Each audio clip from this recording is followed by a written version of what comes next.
ibi ndabivuga ntabwo ari ibanga kuko ubwabo barabyivugira abayobozi b'ibyo bihugu nta kintu gishya nahimbye ntacyo ndi buvuge gishaka abantu gukurikirana ngo ariko ibyo yavuze nibyo cyangwa niba ushaka kumenya ko ari byo gitega amatwi wumva ibyo bakubwira bo ubwabo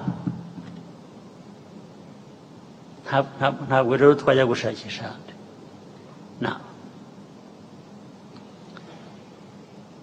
izi ntambara zimaze iminsi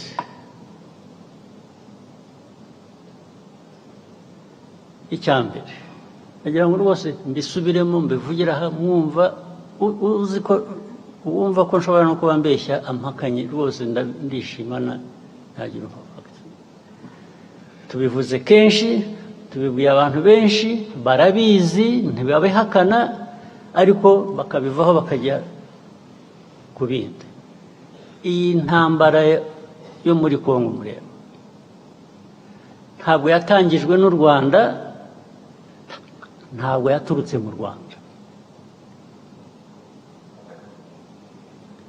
bose mu byandike mu bisuzume mu bikurikirane ababishidikanyaho murabimenya ukuri kwabo intambara yaturutse ahandi ntabwo yaturutse hano mu Rwanda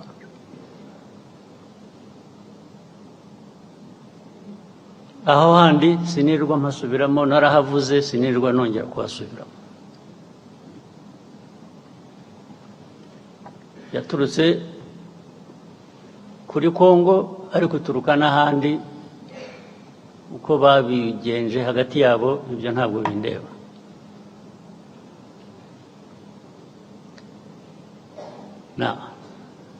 ariko muri Congo ikibazo u Rwanda rufitemo ni iki ikibazo u Rwanda rufite muri Congo kijyanye n'interahamwe ziri hariya na politiki na ideology ishingiye kuri genocide kandi bigahora iteka batunga u Rwanda urutoki ngo turaje bagenze nk'uko twabagenje ubushize murabuzi ko byabaye ubushize murakuzi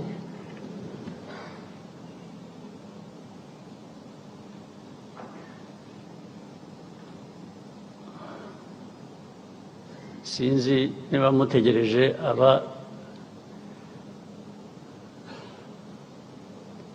ubushize abo bwahitanye kuba aribo babyivugira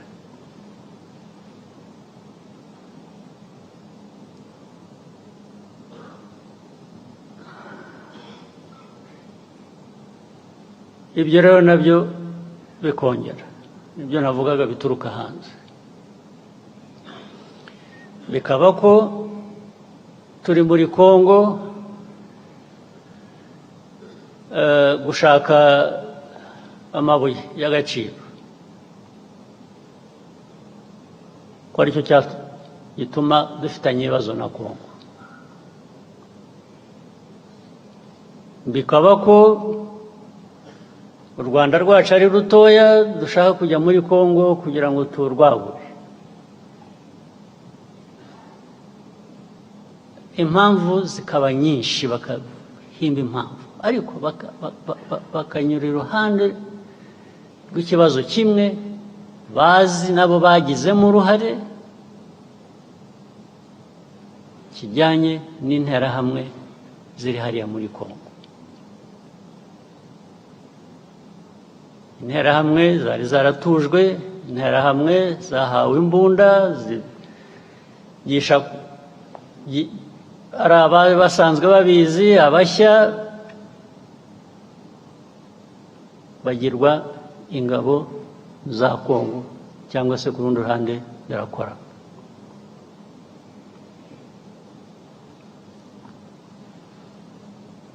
Loni UN ijya gushyira ziriya ngabo za UN muri Congo MONUSCO mwibwira ko bazishyiriye kugira ngo bigende gute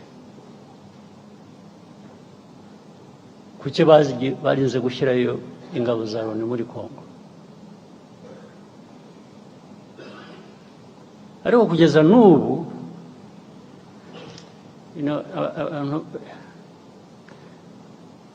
iyo uvuga Loni rero ntabwo umuntu yumva neza icyo uba uvuga, cyangwa iyo uvuga international community,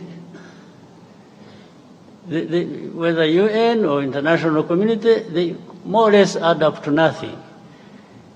Because the UN is everybody, but at the same time it is nobody. The international community is all of us, but actually it is none of us when it comes to some of these problems. So you don't know who to hold responsible. Who is supposed to be held responsible? In the end, the convenient path is to find a culprit, to find somebody who is responsible, and that becomes Rwanda. When you talk about Rwanda, you know what you're talking about. It is this small country of ours, you, me, and others. But when you say international community, you really, who are you talking about? Now,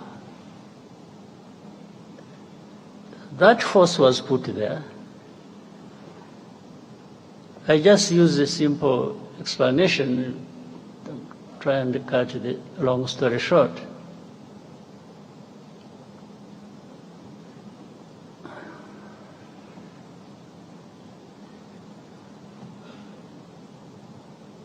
Many times I meet the ambassadors of countries credited here, either best here or best outside, or I meet government ministers of different countries. And when you are talking about this problem of Congo,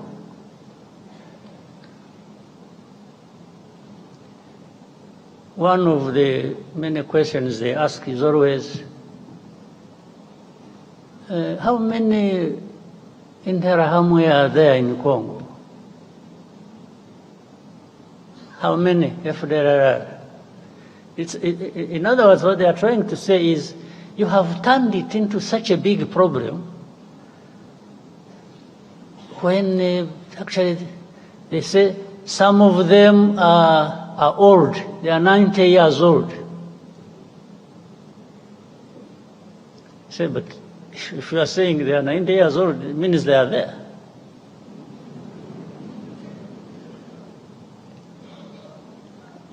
But to become 90 years old, if you have children that you train and put in their heads this kind of ideology, and they end up being militias or fighters within FDLR, I mean, how does being 90 years old become irrelevant? How?